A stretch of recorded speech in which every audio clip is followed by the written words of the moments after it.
In this lecture, we will discuss about capacitor basics. Capacitor is a passive electronic component with two terminals. Capacitor stores electrical energy in an electric field as electrical charge.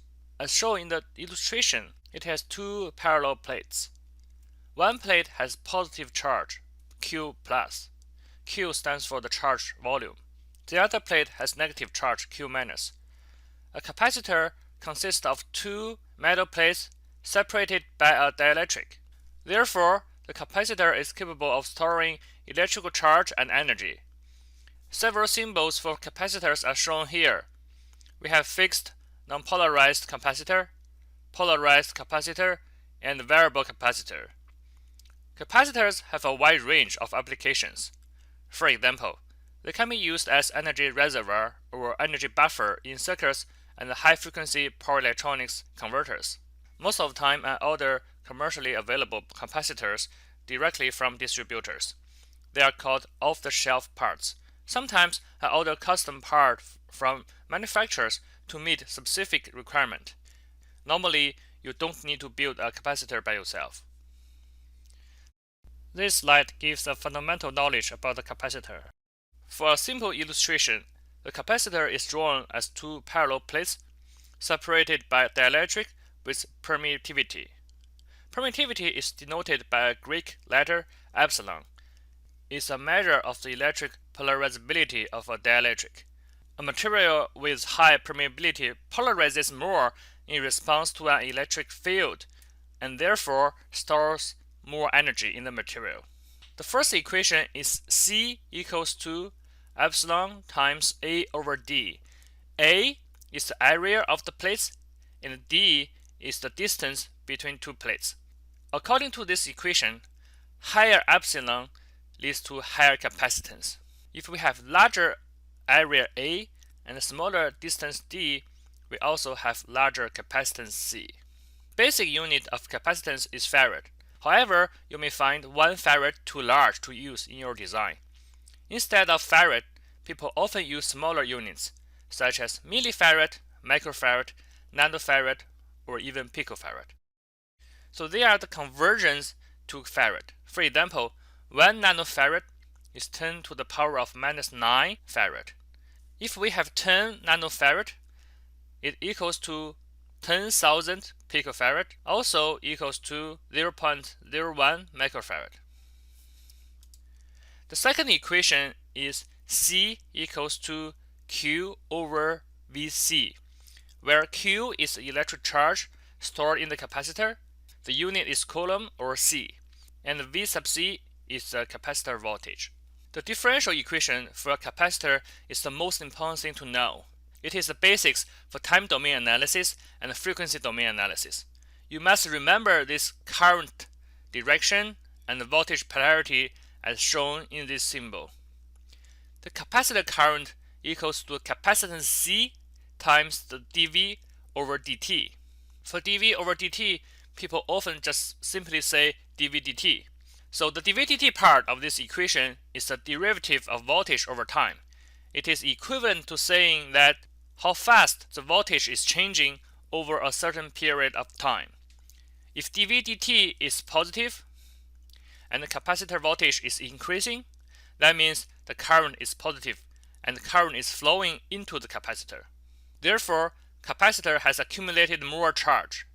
As a result, capacitor has more charge and stores more energy and has higher voltage. If dV dt is negative and capacitor voltage decreases, that means current is negative and flowing out of capacitor. As a result, the capacitor has less charge. If the voltage remains the same, the capacitor current will be 0. If we take an integral over time on both sides of the equation, we can derive the capacitor charge Q equals to the integral of capacitor current over time plus the initial charge Q sub 0. As we mentioned before, if the current is positive, Q is increasing. If current is negative, Q is decreasing. The stored energy W equals to 1 over 2 times C times voltage squared. In the future lectures, we will fully understand these equations by using LT-SPICE simulations. They are polarized and non-polarized capacitors. For example, we have aluminum electrolytic, polymer electrolytic capacitors. Supercapacitors are polarized capacitors. The symbol has a plus sign to indicate the positive polarity. They can only be used in DC application. They cannot be used in AC applications. Film capacitors and ceramic capacitors are non-polarized capacitors. The symbol doesn't have the polarity sign. They can be used in both AC and DC applications. Generally speaking, there are three types of mounting of capacitors. Through-hole and surface mount capacitors are commonly used types of capacitors mounted on printed circuit boards. Oftentimes, you may find chassis mount capacitors with special mounting brackets or bus bar over the terminals to carry high current. To meet certain requirements, multiple capacitors are put in series and/or parallel configuration. If multiple capacitors are in series, the equivalent capacitance is 1 over the sum of reciprocal of each capacitance. The advantage of series connection is that the overall voltage rating is increased. On the right-hand side, you can see there are multiple capacitors in parallel. By doing this, the total capacitance is increased to the sum of each capacitance. These capacitors share the same voltage, but they may have different current depending on its own characteristics. In order to handle higher power, you may need to put capacitors in both series and parallel configurations. Standard capacitor values. This table summarizes the standard capacitor values from picofarad up to microfarad. You can pick the closest nominal capacitance in your design.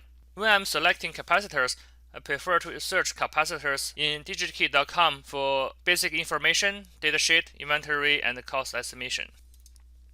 Through-hole capacitors, especially ceramic capacitors, have a special code marking to indicate the capacitance. It is a 3-digit code telling you the capacitance. For example, code 222 means a 2.2 nanofarad or 2200 picofarad capacitor. This is a quick online tool to show you how to convert the 3-digit code to the nominal capacitance values. Now let's take a quick look at the expected lifetime of electrolytic capacitor. Electrolytic capacitor lifetime majorly depends on the temperature. Higher capacitor temperature leads to shorter lifetime. According to Table 1, at 105 degrees C, you can see that both aluminum polymer and the electrolytic capacitor have a short lifetime as 2000 hours.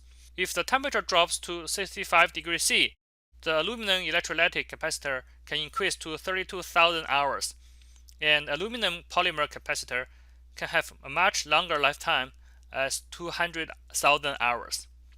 Here are a few design tips for longer capacitor life. First, you need to understand the design specs and the range of operating temperature. You must give enough design margin for higher reliability and longer lifetime. You need to remember to add cooling if necessary. Personally, I prefer to choose well-known brands for better reliability. In summary, basic working knowledge for capacitors are given in this lecture, including basic knowledge, units, differential equations, different applications, series and parallel configurations, standard capacitor values, and electrolytic capacitor lifetime.